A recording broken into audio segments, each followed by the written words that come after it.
owns you. If you're not in control, then someone else is.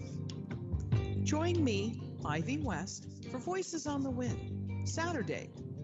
I discuss government, health, metaphysics, suppressed science, universal mysteries, little-known incredible facts, alternative energies, and even more than you can imagine. Won't you join us on Revolution Radio Saturdays for Voices on the Wind with me, Ivy West. There are lives in the balance, people under fire, children at the cannons. Because if your head's in the sand, your tail is a target. Galactic Interstellar Council on Revolution Radio Studio A, Fridays at 2 p.m. Eastern. Join us as we traverse the starseed paradigm, as expressed in the time-space continuum that we know as the divine expression of love and light. Integrating this conscious unity into the galactic paradigm. So welcome all, both terrestrial beings and galactic beings as one. So be it. You're listening to Revolution Radio.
Jimmy, you're listening to Macdonald in the Morning, right here on Revolution Radio. Dark and sticky.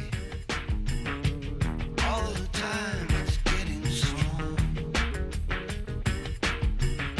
The way you're dealing with this feeling can't go on like this too long. This time you've gone too far. This time you've gone too far. This time you've gone too far. I told you, I told you, I told you, I told you. This time you've gone too far. This time you've gone too far. This time you've gone too far. I told you, I told you, I told you, I told you. Don't talk back. Just drive the car. Shut your mouth. Peter Gabriel. Indeed. Oh, yeah. How you doing, bruh? It's good to hear you. Good to see you. Internet's been going in and out over here in America. Oh, hold on a sec. I just got a strange message from John Wayne. It says, you around and not on air? I don't know. What the hell is this guy talking about? I have no idea. Yeah. But it seems like you're on air. I was listening to you before the break. Yeah, I mean, I'm hearing the radio station, right? I mean, I heard the radio head bumper. Dude. On air. Yeah, so Yeah, there's... we might have to bring this gentleman in here to clear his mind for a second. Great, man. I love John Wayne. Find, He was a good find dude. out what ails him. Yeah, Got well, something on his mind. Maybe he's been listening to some nuclear chatter on his ham radio or something. you never know. You never know. It's going down. Well, I John saw. Wayne, welcome to Macdonald in the morning. How are you, sir? Oh, I'm doing great. Good morning, Bruce. Good morning, Jimmy. Hey, good morning, John, man. Wake up. It's time for Bruce McDonald in the morning, man. we get shit done in the morning, man. That's why we're not on roundtables anymore. Well, Jimmy does Friday night into the microcosm. It's all happening in the morning now. Did you not get the memo? Well, it's just it's nonstop. It's incessant. It's 24/7. It's just whenever people sleep, whenever people wake up, whatever they are able to catch up on, and then disseminate and dig through and move forward from there. It's it's going to be a never-ending fight. Oh, I know the fight. Look, I'm not sure I want to talk about that today, but can I just make you guys aware of something? Because this just crossed my radar a little while ago. So this is the National Post in Canada, and it's kind of like not a review, but it's the Telegraph in London, actually, published by the National Post in Canada. But it's a story about Obama has yet another memoir coming out. Another memoir, and it's supposed to be coming out Thursday or something. You got to hear some of this. Paranoia about a black man in the White House drove Republicans to Trump, Obama says. A black man in the White House. An elixir of racial anxiety felt by millions of spooked Americans.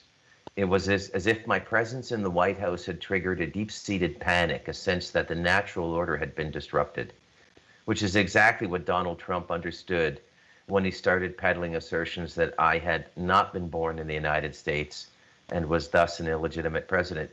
He's pretty much admitted that he was born in Kenya. Why does he keep doing this like peekaboo bullshit? It drives me crazy.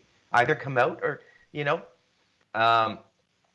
Obama frames the obstructionism of Republicans as being rooted in their attempt to appeal to anxieties about the first black president. The much anticipated 768-page memoir titled A Promised Land, published on Tuesday, chronicles the future president's childhood and political rise. It's unbelievable. In the book, he claims that Sarah Palin, former vice presidential nominee and Tea Party member, first gave voice to these racial fears. Through Palin, it seemed as if the dark spirits that had long been lurking on the edges of the Republican Party, xenophobia, anti-intellectualism, paranoid conspiracy theories, and antipathy toward black and brown folks were finding their way to center stage. Okay, I'm going to stop there, but you see, It makes you want to get sick. You know what I mean? I feel like setting they're the trying. Bruce. It's like we're time traveling. It's like the last 4 years never happened. We're going right back to gun control. We're going right back to white constitutional nationalists being the number one domestic terror threat in the United States. It's ridiculous. Like it makes what I want to talk about, guys, is we got to come to a better understanding of how the other side is seeing us, because we don't see ourselves the way they see us. Do we? No. No. Not in particular way. No, and that's the reason is because people are so isolated from either. If you're in one camp or the other, you're completely isolated from the other camp. So there's no interaction or discussion. But hey man, let's clear the air right off the bat. 763 pages. What did you just read? A couple paragraphs. There's already a fucking lie in there, man. Because Trump wasn't the one. Hillary Clinton was the one who brought the stuff out about Barack Obama's birth certificate, not the right. Oh man, we're going back and look, it's not racial tension.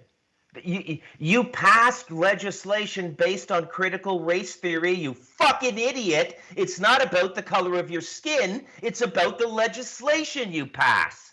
Why Can't leftists and liberals see through this? You should see the crap I have to go, even applying for a 3-month technical writing contract in the United States. My sexuality, I have to state my skin color. There's all these checkbox answers on an application for any work in the United States now. It's worse than Equal opportunity employment is what they call it. Are you a disabled veteran? Oh man, we got another caller here. It's rocking and rolling here, guys. We got like a real caller, a telephone caller. 475, welcome to the call. You have 18 seconds. Go. Yeah, I just like to say one thing about Obama. I worked for a community college, right? Yeah. And when they went through this whole birth certificate thing, Mm-hmm. we went to .gov and pulled it up, and the file was an Illustrator file. Now this is what we do for a living, right? Yeah. And every layer, and they even call them African American or something like that. You know, they didn't. Back then, they'd call you color or different things, but the file wasn't even merged. I mean, the layers were still there. They didn't even merge the file to the final element, so you could see all the different layers and how it was built. I heard that. I mean, we did it right there on the spot. We should have videotaped it when we did it, but I mean, first of all, he's only like 1% or 2% black, and the rest of it is Arab, and he's white, so at least half white. So I mean, this is all nonsense, you know. It's like it's just hype, constant hype. They're constantly trying to sell this stuff. These companies are just pushing out these books, and you know, it's just like all crap. The more I listen to it, the more indoctrination I hear. That's all it is people being indoctrinated. You know, repetition. I work for marketing, and marketing is repetition. And the more you, Yeah, you don't want to get you don't want to get Jimmy started on marketing, but you're gonna. The more you repeat you studied marketing, you say. Believe it. Marketing, you say. Jimmy, he says studied marketing. I know. Right. I know. What do you make of that marketing there, New Hampshire? Vermont? You're in Vermont, right? No, I'm in Connecticut. Yeah, Connecticut. Jeez. Well. So while you were in marketing, did you learn any interesting techniques about the psychology of the sale and how to make somebody buy?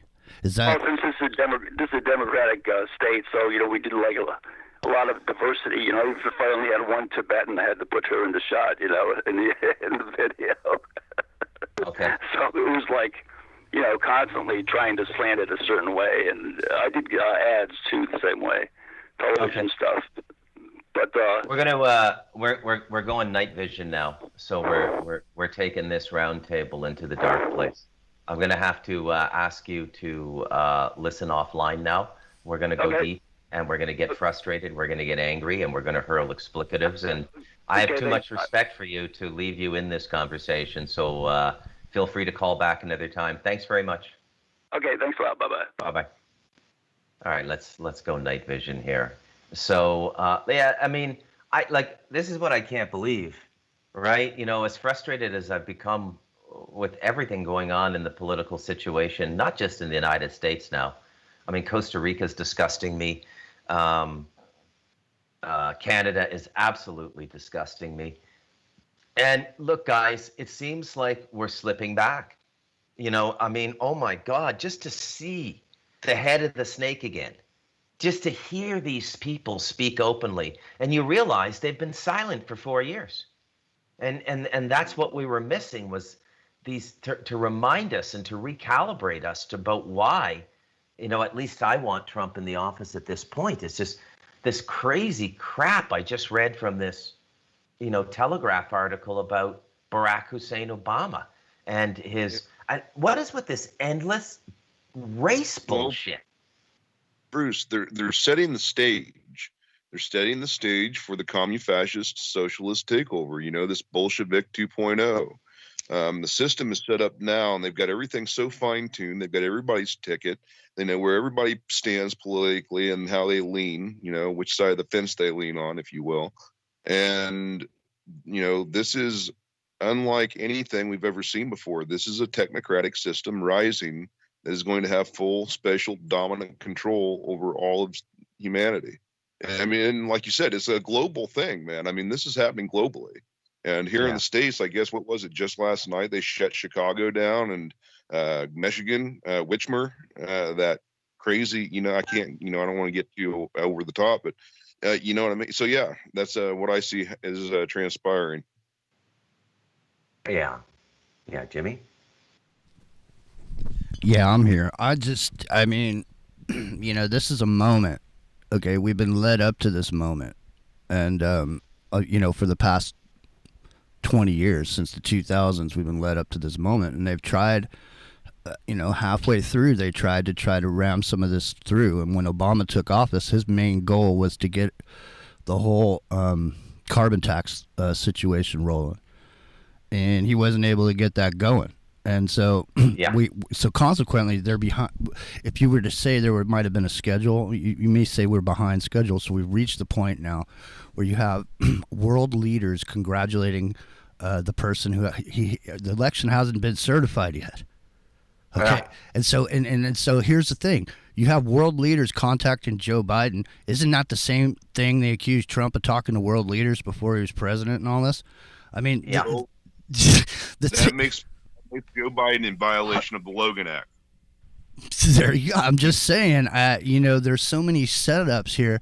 If this, okay, so let's just let me go out on speculation island real quick. The thing about it is, if for whatever reason anything happens, any kind of a shooting with a right wing conservative Christian, that will be the thing that drives the big push after Joe Biden gets in. He said he was going to get rid of long guns. He's saying he's no more AR-15s. And so I see if he gets in, that'll be the thing on the right that inflames the Civil War, because I don't think the right is the type of group of people that just because Joe Biden got in that moment, there would be thrashing and killing and burning and all this. I think it wouldn't happen. It would simmer over time, and the gun issue would be the issue that might drive that forward. But we're not there yet. I mean, he's still, we're still in the middle of this, and it can still go either way. And it's just, there's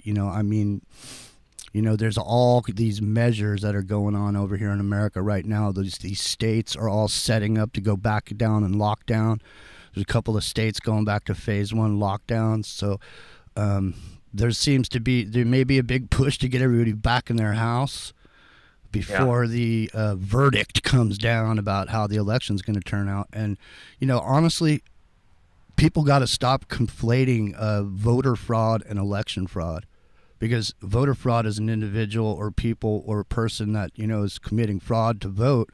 But election fraud means the election itself is suspect. And that's what the system keeps trying to get everybody to switch talking about election fraud and talking about voter fraud. And I think the people need to get on the election fraud tip. Go ahead.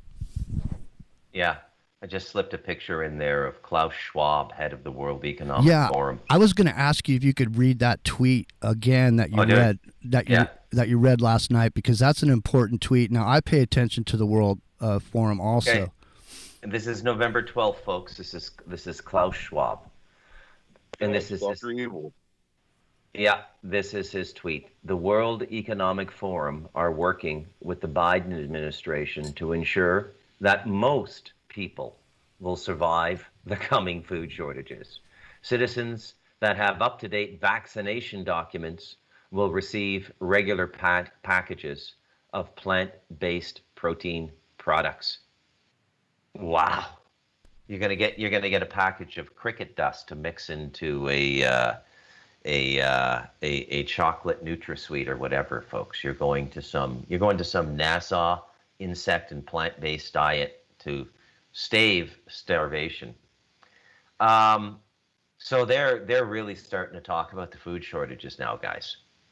right? This is like, and we're playing right into David Dubine here, and Agenda 2030 and his whole thesis, which is brilliant. The grand solar minimum, growing patterns changing. Like I've been saying on air for some time, folks, it's about food and water now. It's not about getting a new job. It's not about the fix is in. If they can only hurt you if you're dependent on their system. The more autonomous you are from their system, the higher your chances of survival. Go ahead, Jimmy. Yeah, I was just going to say, I've been saying this for a long time now. I've been saying this for 5 or 6 months before I heard Mr. Schwab over there. But I've been saying that, if you want your box of commodities, you're going to have to show up down there and line up for the new ID system. And this ties with... And I want to get us into this new ID system, right? So the World Economic Forum, the Great Reset, literally from their own mouths or their own words or typage or AI, whatever the hell is exacting all this, there is an urgent need for global stakeholders to cooperate in simultaneously managing the direct consequences of the COVID-19 crisis. To improve the state of the World Economic Forum is starting the Great Reset Initiative. And this is going to go in with the mark of the beast of what we've all been warned about. I don't want to get into any biblical diatribe or scripture or anything of this or any dogma.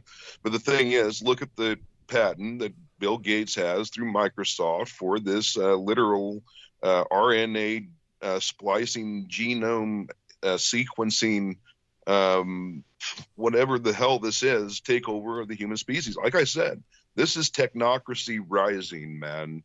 And this is their new world order, and now it's in full-fledged view.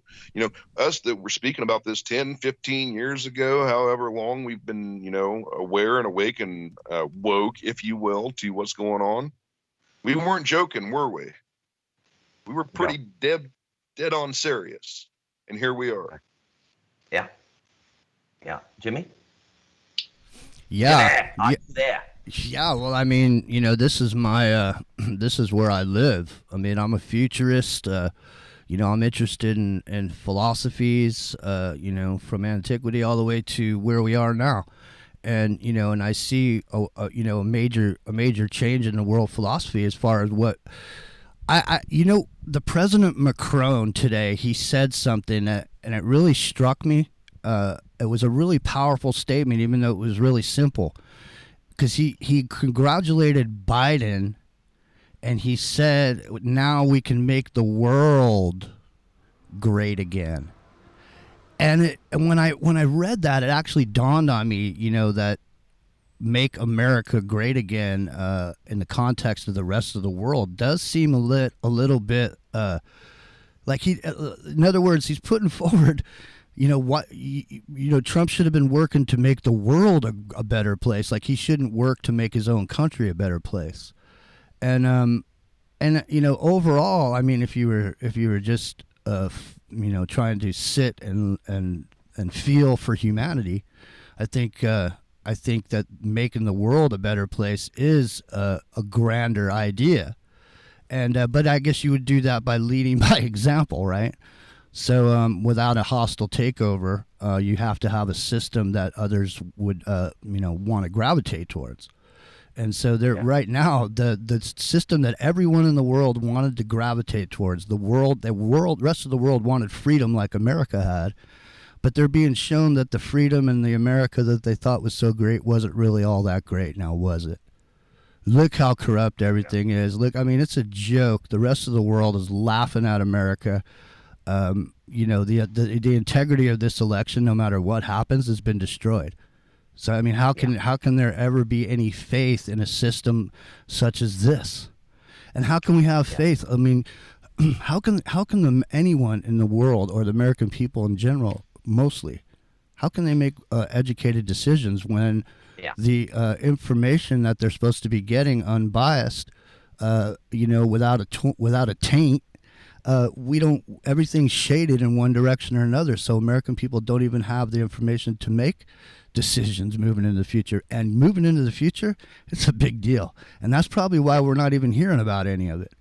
because they're planning on moving us into a great reset, and that's what this whole thing is all about. All these things intersect: COVID, the election, everything's intersecting to a nexus point of the dark winter that they've promised us. Now, what is that? According to the Tom Clancy novel, isn't that a smallpox outbreak, the Dark Winter? Black Friday, smallpox was introduced via money, dirty money. And that dirty money caused everybody to get sick, and it caused a mousepox outbreak in New York City. That was when did that happen? I'm not sure of the date of the video game. It was back a while ago. But there's another.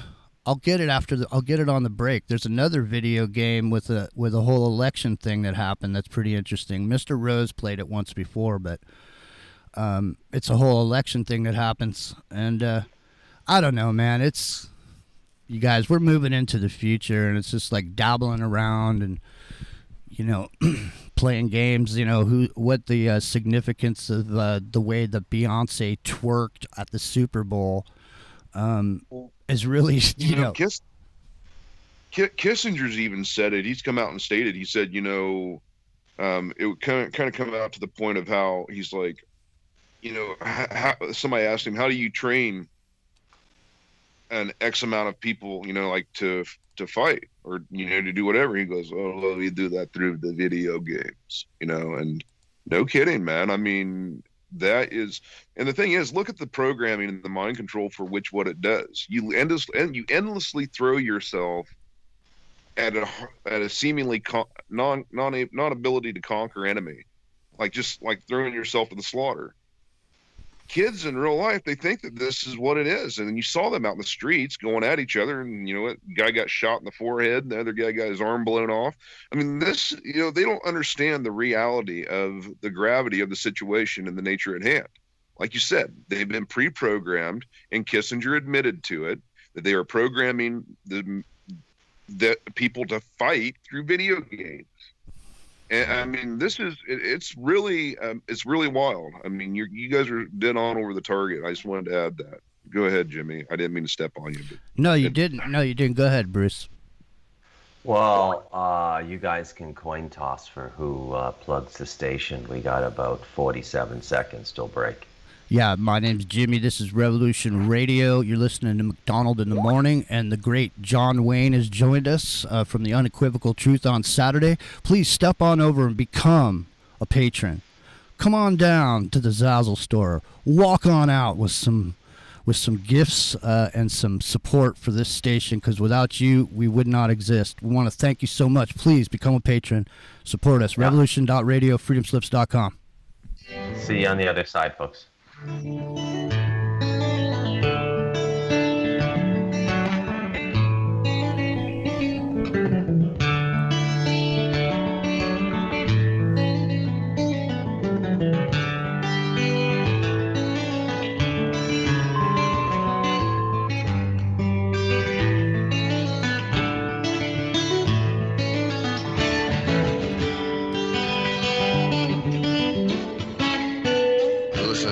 Radio at freedomslips.com, and we'll be right back after this message.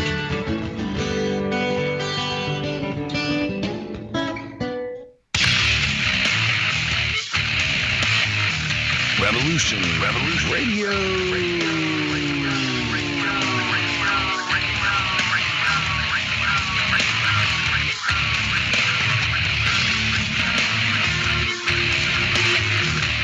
You don't see it, do you? How close we are to absolute chaos? The sick ones are sitting on their fat asses, eating and drink themselves into a stupor, polluting the world without a second thought while it goes down the toilet. Nobody wants to do the nasty work. You know, the shit that we all just think about. Most good citizens are just along for the ride and then bitch and moan and complain about everything when it doesn't work out. Not me. Get it done. Revolution Radio, where we do the nasty work. www.freedomslips.com. Responds to a bioterror attack on the continental United States.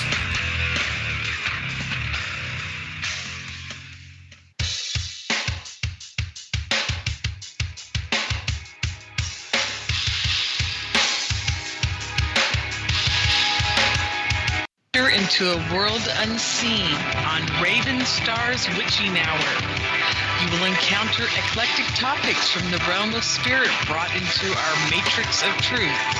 With your host, the Solaris Blue Raven. Solaris will bring you an array of unique guests covering topics from ghostly spirits to amazing anomalies, covert technology, UFOs, and shadowy global events. And that's right here at Revolution Radio, freedomslips.com, Saturdays, midnight till 2 a.m. Eastern Time. Revolution Radio, where information never sleeps. Let the magic rise.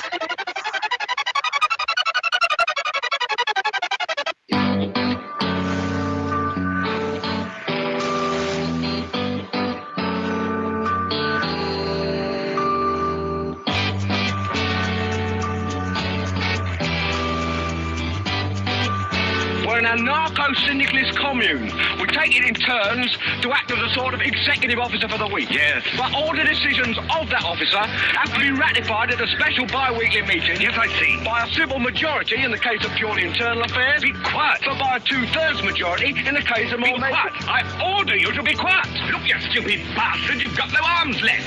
Yes, I have. Look. It's just a flesh wound. I don't believe I've seen such a display of courage, skill, nerve, grace, and stupidity. I'll do you for that. Oh, what? Come here. What are you going to do, bleed on me? I'm invincible. You're a loony. The Black Knight always triumphs. Roundtable Live, Monday through Friday, 1 a.m. till 4 a.m. Eastern Time. Bring your mind, bring your ideas, bring your voice. King Arthur had nothing on us here at Revolution Radio, freedomslips.com. America. Special bulletin. We interrupt.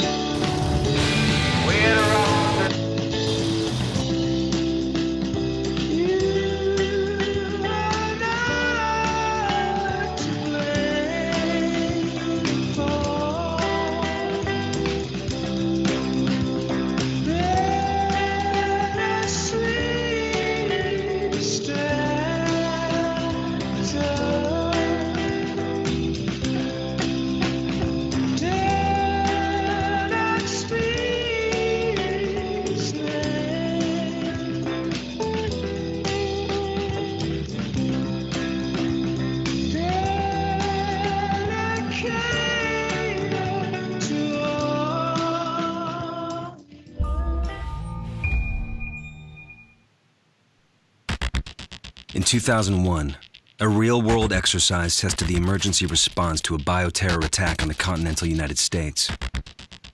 The operation was called Dark Winter. Within just a few days, the simulation spiraled out of control.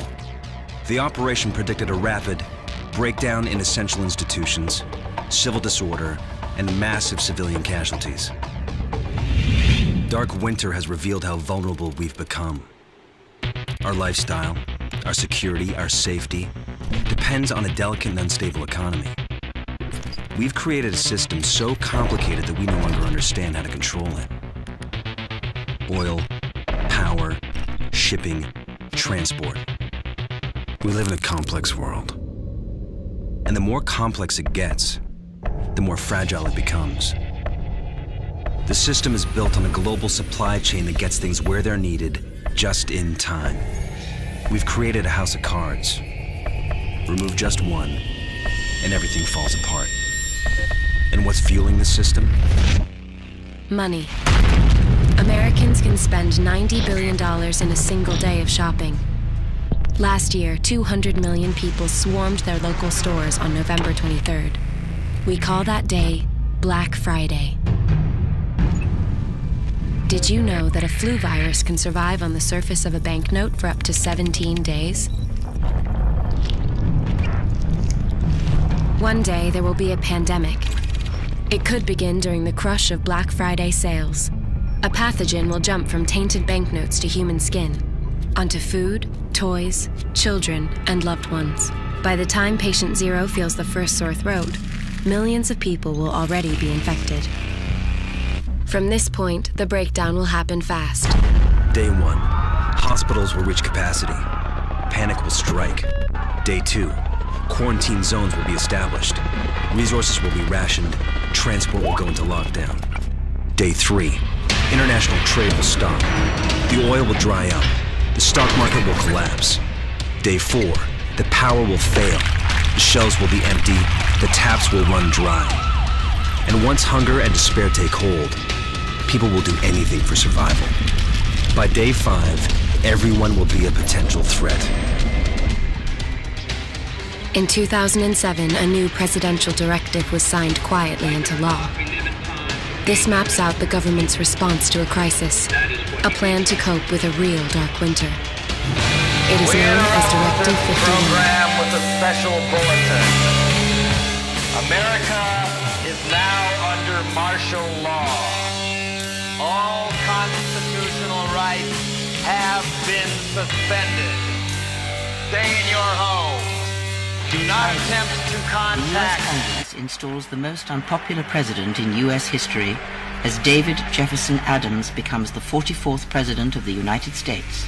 Shortly after the election, increased unrest, rioting, and a growing number of militias have given rise to ever-increasing domestic terrorism. In response, the President invokes the Homeland Security Act and declares martial law on the West Coast and other areas of the country. Though highly contested, a Supreme Court ruling sidesteps the electoral process, disqualifying popular presidential candidates from several states. Public outrage explodes when a sham election leads to incumbent David Adams accepting a second term in office. During the 57th Inauguration Day ceremonies, Washington, D.C. is struck by a low-yield nuclear weapon, killing David Adams and most of the U.S. Congress. The destruction of Washington, D.C. effectively breaks the chain of succession, sending the nation into chaos. In an emergency vote, the European Union deploys peacekeepers in the greater D.C. area to secure international interests. With separatist sentiment rising, California's governor declares home rule and secedes from the Union. Texas follows quickly and declares sovereignty, taking neighboring states with them and forming the Republic of Texas. Now, One insurance the agent once or United attorney. States of America lies Shut up. ruling. The time for words has passed, and a second American Civil War Stay in now your erupts home. as seven Curfew factions is at wage 7 war across p.m. the land. sharp after work. Anyone caught outside the gates of their subdivision Ooga booga. My name's Jimmy. It's Macdonald in the morning. And that is Dark Winter, ladies and gentlemen. What a scenario, man. It seems like pretty real. Go ahead, John Wayne. I mean, it seems like, you're listening to what could very potentially be a future broadcast of the state of the affairs of the country and this nation. There's another game that comes to my mind. It's called Homefront. I don't know if you've ever heard of it or seen it, but instead of UN peacekeepers, it's a full-on invasion of the United States by the CCP or South Korea. I can't remember one or the other, but like you said, they're pre-programming this into the youth because this is what they have planned to carry out, and it's broadcasts like these and many others that are cutting edge and pointing this out and where nobody else is at all. You know what I mean? Well, this is definitely part of what we're talking about in the social engineering platforms, because this is also part of that 120-month program that Bruce and I have been hammering for a little bit now, because these games put you in a position and put the youth in a position to be ready or to have situations looking familiar and know what to do. What does that mean when it's civil war? Well, I played that video game. The thing is, it's like, go ahead. Honestly, I didn't download Flight Simulator 2020 for shits and giggles. Okay. I've been in an airplane. I know the feeling of flight. I could fly a plane if I had to, like a Piper Cub or a Cessna. But the thing is, you're right. This is not only a form of desensitization, but it's also a form of programming, and it depends on which kind of form of programming is given or for which is received, right? I just find that the times are getting to that point to where, hey, man, if you have to get the hell out of the country and you can't drive anywhere, it's better off to take your chances in a plane trying to fly south, maybe to, Central America, if you know what I mean. Yeah, we just recently, for reasons I won't get into, one of my neighbors, 5 kilometers deeper into the jungle, has built a runway. Right on. Yeah, I might need them coordinates. He's built his own runway. Yeah, you can actually land where I live now in a small plane, and yeah, so we got that going for us. Well, I mean, we're ready to move into this great reset. They have all of our new. They have our new bracelets, all shiny new, ready to go. They're all in their plastics. They're ready to tie that bracelet to your universal IP address that will follow you everywhere you go, completely, and with your retina scan, your blood type, and your DNA. The thing about, you were talking about these vaccines, and I started to look into. It's not something that I'm interested in. I don't want to become a microbiologist. Okay, but there's something that interested me in the fact that because gene editing has gotten to where it is, there's one piece of that RNA vaccine that is really sinister. It can be sinister to me. So although the vaccine may in fact work, there's a thing in there it's called a gene editing tool. And there's a gene editing tool that's built into this RNA thing. And so to me, that means once it's inside of you, being able to edit someone's internal functions, I think would be possible. But irrespective of that, so we're here, and we have this whole election thing going on, but meanwhile this whole COVID thing's going on in the background too. So these two video games here next to each other they kind of point to a particular, it looks like all roads are pointing to a civil war. I mean, they've been talking about it. People are talking about it. Americans have been buying stuff at the store reflecting their fears or that something's going to happen.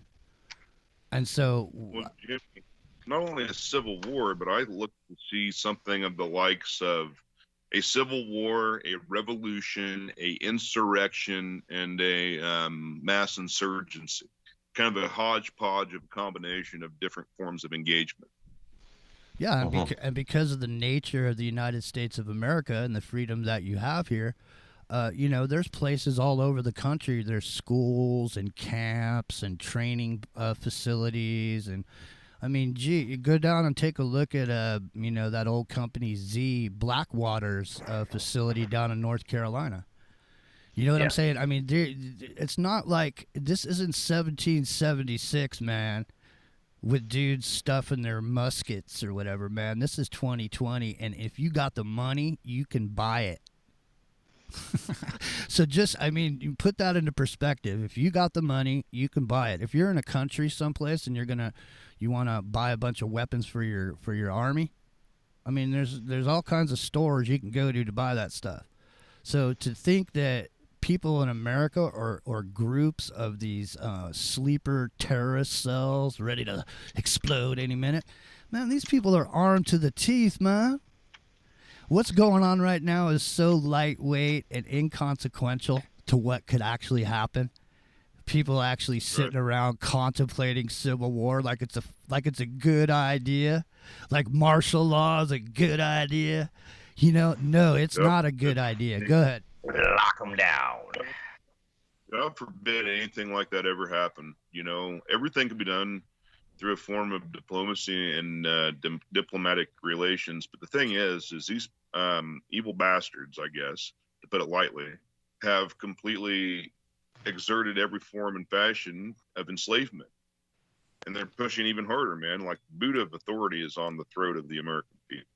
And the authority that is in control is not going to be good, you know? And you're right with everything you just said, man. I'm not disagreeing one single bit whatsoever, you know? So I mean, the thing is which slave master's hand do you want smacking you in the face? That's really what it all boils down to. Who's going to be your daddy going into the reset? That's the question of this election. Is it the Bolsheviks or is it the Nazis? I don't know. The stage has been set. You know, I mean, because if you look at it, that's what's going on, man. The other side thinks it's a Nazi takeover, and the right thinks it's a Bolshevik takeover. And both of you, it's a Nazi. Clear that you mentioned something, and that's what triggered it in my mind to say it. Is, you know, look at all these gun store robberies or burglaries, more often be a better word, a burglary, where, you know, a group of men, they're all completely covered. You can't tell who or what they are, you know, and I'm not trying to be defamatory in any way. But the thing is, they come in and they literally clean this place of like 45 firearms and, you know, every single box of ammunition. I mean, this happens across the nation consistently. And I've been trying to keep a track of it over the past couple of years, and it's just incessant, man. Like you said, they're armed to the teeth. You're not a kidding, and you're not a joking. And I just put the rest of the pieces of that puzzle together where they're getting a lot of their stuff from. Well, that's not even counting the black market. Did you want to jump in here, Bruce? You know, can't we get along? I wish dissipating middle ground is a little troublesome to me. You know, I see value in the right, and I see value in some parts of the left. The actors themselves seem to be becoming caricatures of their political positions, whether it be Donald Trump or Joe Biden and the left. It's getting a little farcical. It's I'm hoping the tension, the ultimate result of this tension will be the snapping of the mindset on both sides, and the right will be able to see some of the stuff the people on the left, the not radical left, but central left, is saying, hey, that makes sense, man. And the people on the left are going to look at the right and go, yeah, you know what? Some of the stuff those people are saying makes sense. But this is an exacerbated polarization. It's being exacerbated by ways and means that young Jimmy here is an expert in, mimetic warfare. And the way they're using social media, which is it's got to be, you know, the more, and I am doing research in the background here, Jimmy, even if I'm not adding up to GitHub, the more I get into this topic, it's all that's going on right now is the war is on consciousness, folks. Michael Sarian, who coined that phrase, he got it right. There are no more battle lines in the world. It's all in your head. It's all, the war is going on in your head. They've transposed it into your head. And there was something about reading just the few days I've done on Carol Quigley and Tragedy and Hope. You know, he gave me this context to look at things and to put things into a container, especially the last 100 years. Look, have you guys stopped and thought about the only reflection of ourselves we had 130 years ago was the mirror? Now you see pictures of yourself all day, every day. When you log into your social apps, when you post, you see pictures of. We see the world in a much different way than we did 100 years ago. I mean, 130 years ago, you knew your farm, you knew your animals, you knew your family, you knew your neighbors, you knew your municipal gathering place, and you knew your church. That was your whole world, man. Then newsprint rolled in. Then newsprint doesn't really get going till the early 20th century, right? You could say the New York Times is like, I don't know, 1897 or something. It got bought out by the interests that control it to this day. But it's been a nonstop assault on consciousness. And Jimmy, you're right. If I could state real quick, you know, these black screens that everybody stares into every day that show these pictures and images and whatever the case may be, these are scrying devices, okay? These are the modern age scrying devices, and they are able to literally manipulate and mind control people through these things. It's been a proven fact. I just wanted to throw that in there. Yeah, kind of hard to live without one, though, right? It's, you know. Right. They're making it even to where you can pay and access, goods. Like, okay, well, I need this from the store. It'll arrive on the truck this date, and I have to pay this much. Put them digits from the card in there, hit send, and boom, transactions complete. It's all digitized, ethereal money. There is no solid currency anymore. They're completely making that non-existential anymore. It's not even going to exist, man. And this is where we get into the cryptocurrency and the Bitcoin stuff, of which now look, I can see where that can be good. I can see this, but I also have to play the devil's advocate, and I'd have to say that to a certain extent, it almost seems like a Ponzi scheme for your life. I'm not quite sure I follow there. But well, I'll say this: money is out. The thing is, you don't have anything solid anymore. It's not in gold. It's not in silver. It's in the air. It's on digits. It's on the ethereal platform in the cloud. Well, if they want to get rid of somebody or just completely nix you from society, they will just turn you off. Yeah. That's the matter, man. When you were reading the moral or the Carol Quigley book, immediately what came to my mind was the title of Pike's book, Morals and Dogma, and I thought to myself, and I wondered to myself, was this some sort of an overt answer in the title to Pike's Morals and Dogma? Tragedy as far as morals, and dogma as far as now hope with the book. What do you think about that, man? Go ahead, John. Well, I mean, it's, like you said, morals and dogma. Which is more important? I believe morals is more important than any form of dogma that could ever be put forth the human species, because your own thought processes and your own internal operations compared to what's being put upon you to think upon or think about. No, dogma is no good, man. Dogma, just think of the word. Dogma just sounds repressive anyways. It sounds, vile. Does it not? We know what morals are. Morals means chivalry. It means, you know what it is backwards? Lady. It means having the common sense to make the correct decision at any given time. You know what dogma is backwards? Magog. Am God.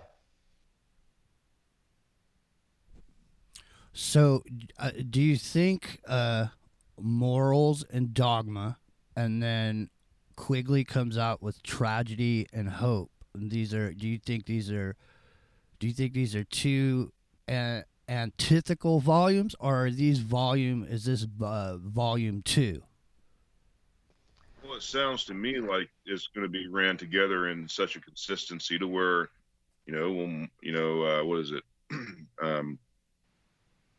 The aforementioned being the precept to what it is. I mean, it is painting the picture to follow the same script, but it's going to paint it in a different light. You get what I mean? No, I don't think you got the question. He was asking if Carol Quigley and what's his name are connected and working on the same agenda. Quigley's aware of that agenda. There's no doubt. Whether he's in on it or not is difficult to say, because he's so balanced in the way he presents his information in Tragedy and Hope. Well, don't you think we have? But I'm just looking at the title per se. The title per se is the exact same thing, just in a different format. You get what I'm saying? But I've never see, read either one. We've been medically engineered to look at the future in a certain way, though. So when we see these people, Council on Foreign Relations, Trilateral Commission, these think tanks, we're medically engineered to not think that's good. But the fact of the matter is that there's something that's called the great work, okay, that a lot of the brotherhoods are working towards. They're all working towards a world in the future. They have this utopic idea. Yeah. Their mentality around it is not the same as ours. Because, listen, man, the dude in the house at the plantation, he's not thinking anything about the same thing as the dude in the field who's picking the vegetables. He's the guy in the field thinking about something, but it ain't the same thing these guys are thinking about. And as you go level up, you realize that, you know, they don't have time to listen to every single conversation, intellectual and scientific, in the world. They have to narrow it down and boil it down to a place where they all dump the information and somebody sticks their head out and says, I'm the spokesman. My name is Schwartz, or whatever that guy's name. What's that guy's name? Schwab. Yeah, Schwartz, Schwab. Yeah. Yeah. Welcome to the reset, and come on down and get your plant-based commodity foods when you pick up your immunity bracelet after you got your vaccine. See, you say these things are already in existence, and you say they're sitting there in a nice shiny plastic wrapper, just waiting for the recipients. Yeah, I did a show about it like 9 months ago, dude. I found the exact bracelet that was trying to contract with the government. I screen grabbed it. Could you please send me an image of that? I'd like to check that out. That's it's interesting. Keep going. Well, no, I'm just saying I screen grabbed it. I had it had to do with the COVID-19, and then it disappeared off the internet. It disappeared even off the Wayback Machine. And a buddy of mine had saved the JPEG that I sent him. So when we come back, I'll on the break, I'll hang up and I'll go grab a few things real quick if you guys want to talk about that. You guys want to talk about that? Because I can, I can show you what's going on. Yeah. I was gonna also bring up that this internet hiccup that we had the other day was an important moment. I happened to be on talking on the phone with Epic Journeyman and Rock and Rio. We're all telecom people, and there was a very what time, Jimmy? I want to correlate something into this. About what time central would that have been? I kept seeing the spikes. I went all around to all the carriers. I saw spikes that it kept saying 4 p.m. 4 to 7 p.m. is when it happened. So it had been a 3-hour window. So 4 p.m. To 7 p.m. sometime in there. But the 911 communications for our county, there was a message sent out by the county EMS, and saying that they were having intermittent outages for their 911 coordination. So I just wanted to throw that out. Pick it up on the other side, folks.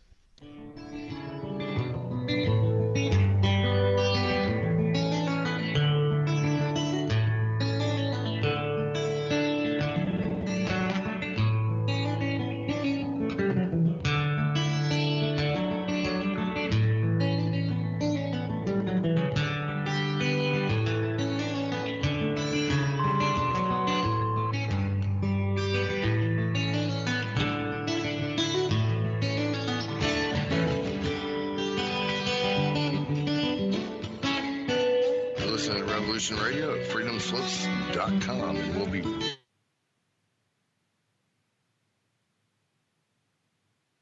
Hey, everybody. I had to dump that. I can't listen to it. Stand by.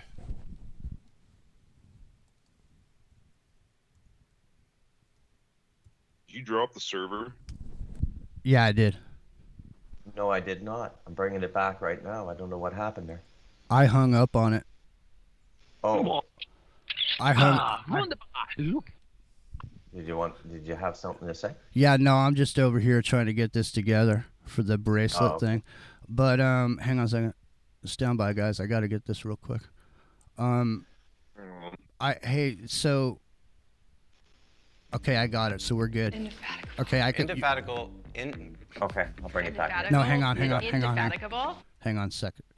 Go ahead. I'm sorry. I didn't hear what you said. Go ahead. I'm bringing it back in. Okay. Mute up. Countless news stories are either totally ignored or spun with half-truths, and because of this, essential facts and vital information are often compromised. Join Dr. Clear Ott Health Pass every offers Friday you and your night on customers the Studio confidence B to move at 10 forward. p.m. Eastern, Health Pass and learn securely why the story behind the story was nominated for a Peabody Award in its second year of producing unparalleled broadcasting excellence in 1997. That is, if you really care about learning the truth.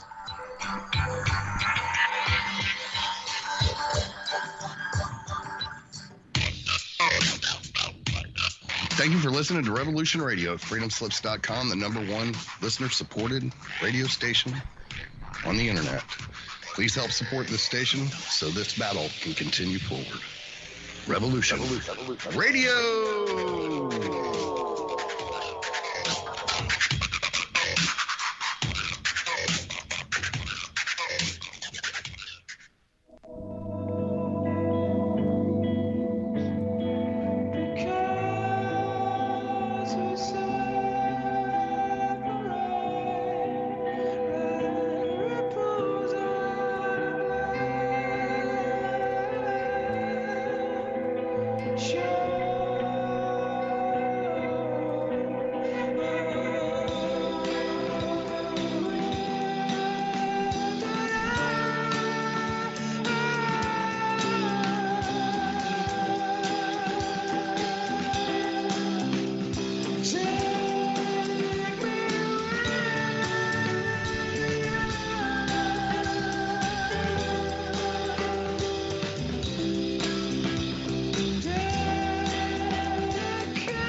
Welcome back, ladies and gentlemen. You're listening to Macdonald in the Morning. I'm Bruce Macdonald. It's 10:31 a.m. my time, 11:31. Is it 11:31? Yeah, it's 11:31 a.m. and yeah. No, yeah, of course. I'm an hour behind in the Eastern Standard Time Zone. And welcome back, Jimmy. You got something prepped for us there? Well, yes, I do. So when I originally did this, now there was a bracelet company out of Utah that was pitching to the government. They'd made a whole video about it. It was subsequently taken offline. But what they've done is they've sort of now gotten away from the idea of the bracelet and gotten into the idea of the app. Eventually, it will be a two-part system. The bracelet itself will be sorry about that. I just got sidetracked. The bracelet itself will be like a document. It will Bluetooth to your phone and GPS you to the system, so that when you are, for example, when your phone, you will do a temperature scan, and your scan will then whatever your temperature is will be the information will be sent back to some central hub. If you show a temperature, they will tell you need to stay in your house. Someone will come within 72 hours. If you leave your house via facial recognition, you will be shot on sight. Here we go. Clear Health Pass offers you and your customers the confidence to move forward.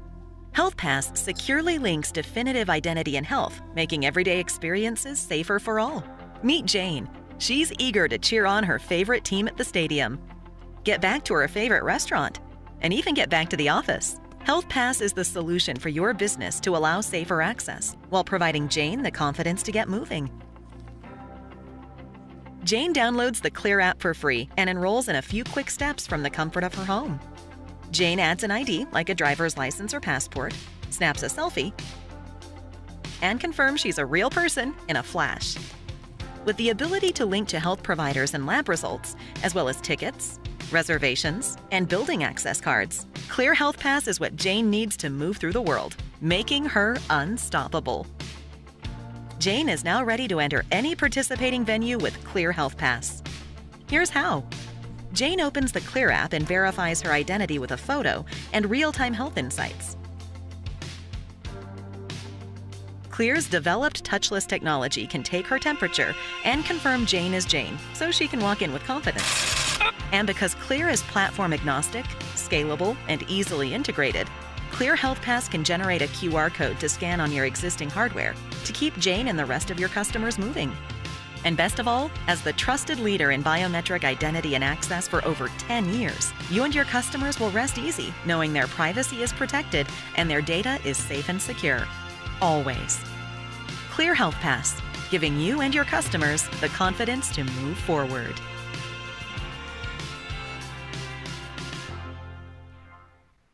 Sweet mother of Jesus. That is unfathomable, my man. That is crazy.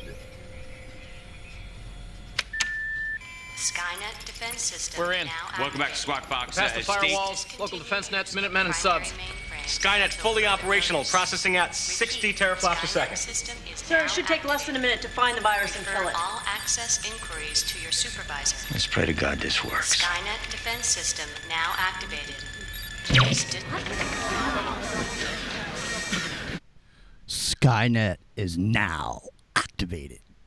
What do you think, fellas? You ready to step up for your Clear Pass? But remember, now you don't get that box of commodities unless you ready to step up and get that app on your phone down to your nearest post office, Walmart, or whatever other venue they have planned for us, because that is what's coming down the pike.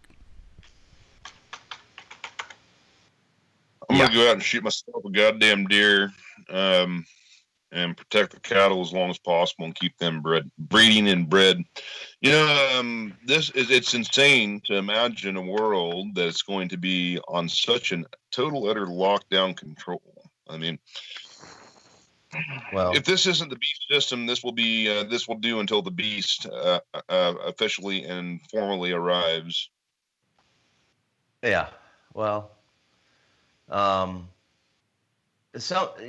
parts of it, of the globe. Look, how would I put this? We're going to globalization. It's inevitable because we became a global culture when we started the newspapers and we started the 20th century. And we started communicating with each other. Forget about extraterrestrials. Forget about SETI.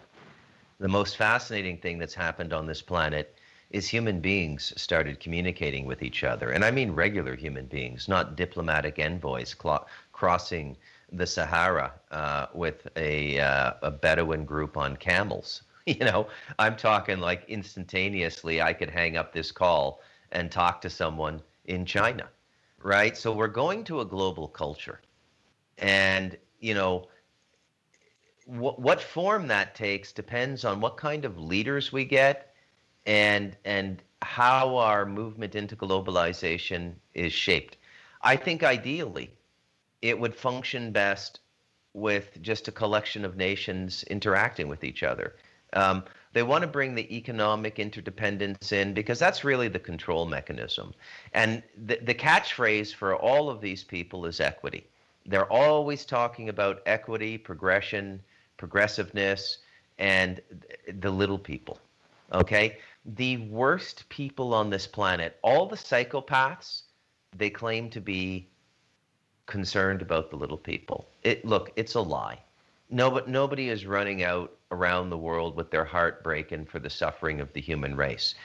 And, you know, the saints have the consciousness to understand that humans are the cause of their own suffering, so they don't get overly involved in it. And the politicians know that as well. There is no great cause. Countries are poor and horrible because the way the people think and behave is poor and horrible. It's that simple, right?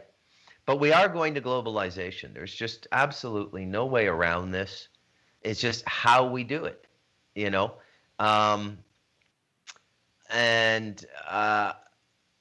really don't think that the 19th century ideal of nationalism is going to persist much longer. What I'm trying to hope to get out of this negotiation through Trump is a much more national autonomy within a global framework. That's the best we can hope for. Well, right? there are no borders on the internet. So yeah. So in the electronic world, the world most people live in, People have traded in the living of a life to the having of an experience. So people would rather go to Disneyland and see the, facades than actually be in the real world and walk down the actual street and talk to actual people. So we don't have any kind of dialogue going between us. Our dialogue is all done via the experience generator. So our overall ability to interact as humans is being debilitated and been debilitated and made us dependent on this constant stream of dopamine that we get from the internet. So, but moving into the world and moving into the world order, of course, it makes sense to move as a human population on the planet and try to do the best that we can all the way around. And so launching into the future, like I say, man, there's nobody on the dance floor in the future. Everybody's standing on the wall waiting for somebody to walk out there. And the thing is if it all depends on who you listen to about what the future could look like. Because there's a lot of futurists that see an abundant future. They see a future of abundance because of the ability of all these new brains that are sitting out there that are not attached to the internet, that all of a sudden, once they have the ability to attach themselves to the internet, we will have an influx and a growth and an expansion in the consciousness and mentality of humanity. Because people that don't know the rules don't have to follow them, and because they don't have rules to follow, they can make really exciting advances by not having to follow the structure that all the other scientists follow, or all the other astronomers follow, or all the other doctors follow. They find a cure because they don't have a reason why they can't find it.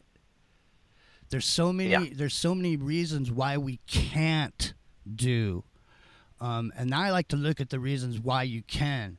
If I come up with a good idea, man, I don't want to hear the 9 reasons why I shouldn't do it. Think about one reason why I should do it, and tell me that, okay? Because that's the kind. What do you make of Benjamin Gortzel? I'm not familiar. He basically runs the AI programs out of Tokyo, Japan, and works with the China Brain Lab Institute and Hugo de Garis. It almost sounds like mad scientific world, right? Because I'm okay. I don't know, just make it flat out. I'm old fashioned, right? And something of a transition into such a thing, it just seems to me to be a very bad idea. You know what I mean? But I get what you're saying. I mean, to where something could be amazing, to where something like that is, yeah. But generally, the vastness of a technology is used to perform evil and execute vile tasks, upon the species. It's a curse or it's a blessing, man. You can look at any instance in your life and say it was a curse, man. Or you could say, man, it was a blessing. Because that's the day that I figured this out. Even though I got beat to a pulp, you know what I'm saying? But the thing is if you guys want to, I'll grab Peter Diamandis and grab a little. You guys want a little sound from Peter Diamandis for a futurist who has an abundant future in mind for humanity? Because half the shit I just said, I learned from him. Because these are the people that I listen to, because I don't want to believe the mark of the beast system. I don't want to believe that. Okay, I want to walk into the future. I want somebody who has a heart problem to be able to go down and 3D print themselves up a heart real quick and just go down for a quick procedure and come on out. You know what I mean? I'm going to tell you, Jimmy, and you're dead on with that, because, I've got a kidney disease, stage 2, stage 3 kidney failure. And the last I knew, they'd been working in the development for literally a bionic kidney. And the only thing they couldn't figure out how to do is to keep the blood from coagulating as they're going through the filter. So they literally implied nanotechnology within this device, the size of a coffee cup, which will replace a kidney. And trial tests began for this thing, I think, a year or two ago. I haven't read up on it lately. But yeah, I get where you're saying, man. I mean, it's absolutely amazing, the technology, right? Imagine, 100 years ago, if somebody had some form of a cancer or Do you really want anything, go ahead. No, I was just lining something up. No, I mean, But yeah, I was going to say, imagine 100 years ago, the technology didn't exist. There can be so much done with medicine today. Not only medicine, I don't like saying that because not in the form of pharmakia, but like triple open heart bypass surgery, right? Back 100 years ago, that was unheard of. So to see something like that, and then the technology that they're implementing into, like I said, with this this literally a bionic kidney, more or less. You know what I mean? It's truly amazing. If it could be used for the good of everything, then yes, absolutely. But do not weaponize this stuff. yeah, right? well, that's the thing is more than governments, more than we need governments. We need a body of technologists and futurists that sits over the top of all this stuff and doesn't allow it to happen without discerning it and putting it forward to the people. But right now, we're not even in the we're not in the discussion. We're not at the table. We're not even in the same room. We're probably not even in the same state. Okay, listen, I'm gonna try to jump in on this and just here so we don't have to get into the whole thing. But let me just try to grab some of this and see if we can talk about some abundance. Here we go. Is exploding on this planet. Now, there are two implications I want to talk about during my presentation that are critically important. The first is that of abundance. And I had a chance to write a book called Abundance, The Future is Better Than You Think. And here are the facts. The per capita income for every nation on this planet has increased 300%. Our lifespan over the last 100 years has increased 2.5 times. The cost of food has dropped 13-fold. Energy's dropped 30-fold. And then on top of that, what we're seeing is the following. Literacy on this planet over the last 100 years going 12% to 88% across the globe. The cost of transportation going 100 times cheaper, the cost of communications going 1,000 times cheaper, and the cost of knowledge and information, giving Google, billions of times cheaper for every single person. For a child in Mumbai, having access to knowledge and information as good as the President of the United States had 20 or 30 years ago. A child, the poorest child in Mumbai, in a smartphone, having access to the same knowledge and information that Larry Page has on Google. So, besides creating this abundance and demonetizing the cost of our children, how we govern ourselves, how we communicate person to person, how we employ ourselves, commerce, entertainment, and we're about to become a multi-planetary species. And here's the most amazing thing. It's happening during our lifetime. It's happening during your lifetime. It's happening in the next 30 years. So don't blink. So what's driving all this? Do you guys want me to continue? Well, I mean, I wouldn't mind having a beer you two on Mars. I mean, that'd be pretty cool. Yeah, But the thing is, like I said, they weaponize a lot of the things they develop. I mean, it's the human species to war. I don't know why. I want to tell but if we can get past that state of warring and complete, let's just obliterate each other. I could imagine that, a paradigm shift, like a grand renaissance, if you will. Well, if there's no borders, there's no flags. Without flags, there's no symbol to wave in front of a people to drive them psychologically to kill some other people for a reason. Most of the reasons that people kill in war, religion as well. Most of the reasons people kill in war is for conquest or to change the philosophies and ways of another people and assimilate that civilization into their own. But if the world is working as one in a direction towards the future, now I just want to point out So we have conversations in our group, and it sounds like it sounds here on Revolution Radio. Well, the other people are having conversations, guys like this here, Peter Diamandis. These guys are having conversations like we have, but they're having them about the world that's gonna be great. And that when Starlink comes on, and this is why I'm tying this in. We were talking about this internet outage the other day, and Starlink being up in the sky, and Starlink's coming online. Starlink comes online. That means portions of the planet that don't have internet are all of a sudden going to have it, and that's a big deal, because that means that all of these people that don't exist in the system, that they don't spend into it and they don't make money or be taxed, those people are all of a sudden going to boop come online. And when they do, that is the moment that they're talking about, when all these new brains are going to be connected to the hive mind, and they'll be contributing. Singularity. There you go. It's coming, man. Yeah. I mean, it sounds great and all. I mean, I'm just hoping it is. You know, like I said, I'm very old-fashioned. I've been around a few trips on this planet, I think, and I've never taken a transition very well personally, I guess, as well. So what do you say to somebody like me that's like, man, this just doesn't sound all that great? You know what I mean? How do you sway somebody that thinks that this could be literally the downfall of the civilization of mankind as we know it? Well, like the literal, Jimmy, let me put it this way. This could be the alien invasion that we've been warned about, but it's not coming in the form of which we're expecting it through AI. That's my thesis.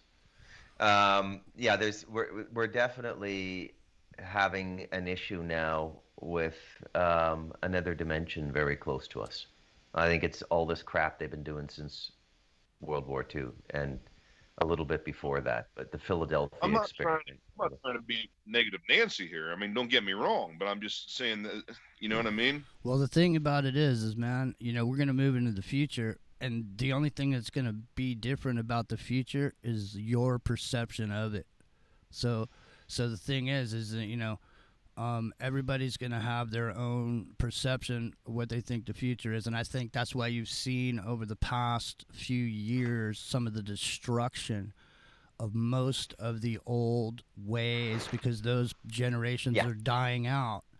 And the new generations have been memetically engineered to be at a certain mental, psychological place at a certain moment in time. And so although a lot of the older people have problems with moving into the future, the younger people don't. And they don't have a problem with any of this. They don't have a problem with not owning anything. They don't have a problem with putting an app on their phone so they can go down to the club. They don't have a problem with any of it. And that's the whole thing about the Amish. This is why the Amish, why they don't insert technology into their communities, is because it keeps people alive, and technology changes so fast that older people can't grasp it and they get left behind. And that's the society that we live in. Whereas if you look at the Amish, where there is no technology, if you know how to get a horse into the field and plow it using that technology, you're a useful human being well into your 70s, 80s, and sometimes even in your 90s. But if you look at them fellas, I'll guarantee you. You look at modern society, and as technology advances quickly, old people get left behind, and so consequently have this whole older generation just milling around. They don't know what to do. What are they supposed to do? What the hell is this app thing or whatever, And so you're seeing the. Listen. I don't. No pun intended, John. It has nothing to do with you. Please don't be offended, but they've literally they put John Wayne, the cowboy character that everyone, the white hat who always rode in and saved everybody, they put that dude, they put him up on Brokeback Mountain. You know what I'm saying? Everything that we used to have has been systematically either destroyed or made bad. Like you can't even listen. That's right. You can't even listen to Richard Pryor. You can't listen to Richard Pryor. Yeah, and that's what I'm getting at. Is, anything that was good is now bad. Anything that is bad is now good. It's a complete polar flipped upside down opposite of what it used to be compared to what it is now. That's why I see where we're headed just doesn't look like it's going to be such a rosy trimmed path. You know what I mean? Well, there's a price to pay for everything, right? So, if you're going to move into the future, you may have to make some concessions that coming from an older generational perspective, you might not want to make. But younger people, like I say, don't have a problem with it. Younger people, are ready to do what they need to do, and they will, because they don't have a. This is where this gets into the forced vaccination, where people will take it or they won't. Yeah, and like it seems like special dominance, man. Yeah, well, it seems like it's set up to eliminate the older generations because they're not the ones that are going to take that. They don't want to take it, and maybe that'll be the thing. Maybe that'll be the thing.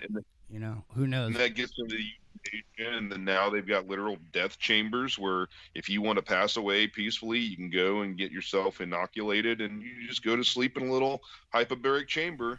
This is Orwell's dream, man. This is literally where we're at. You can name several different forms of what would be considered fictional writing, but hey, man, we're there. It's not fictional no more. The word of the day, ladies and gentlemen, panopticon. Panopticon is the word of the day. Bruce, thanks for having me, man. Man, it's been a great couple hours, great conversation, man. Yeah, absolutely. Yeah. It's no worries. Yeah, no, it's interesting times. I mean, there's a grab bag of things at stake here. The biggest stumbling block in the world right now is the religious teachings that a large portion of the world is still working off of, and the world that has emerged, and what is possible. They seem really, really keen to get this vaccine into us, and I'm a little worried about that. Like, I don't think that we should have our body violated like that. If it's something good, come out and tell us. Like, just tell us, okay? Yeah, we figured out the human genome. We're going to activate, 5 strands of DNA. This is a major upgrade for the human race. You're going to live to be 800 years old. Okay, I'll take it. But the way they're rolling with it now, I don't know, man. Anyways, this is Revolution Radio, Studio A, and this is Macdonald in the morning, and we're entirely listener-supported, so if you can go to freedomslips.com and hit the Patreon button and make a small donation, that would be really fantastic. Alternatively, you can go to the Dazzle store. We'll see you again Monday. Tragedy and hope. Thanks for joining me, guys.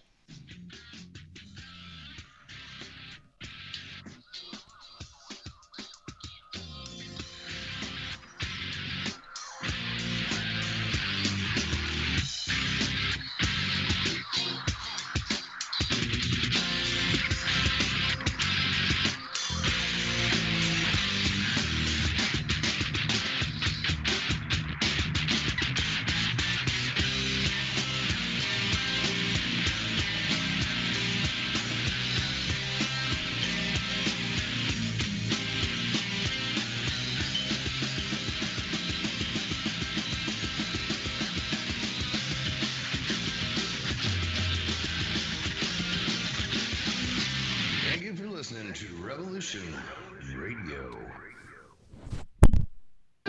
Many years from now, would you be willing?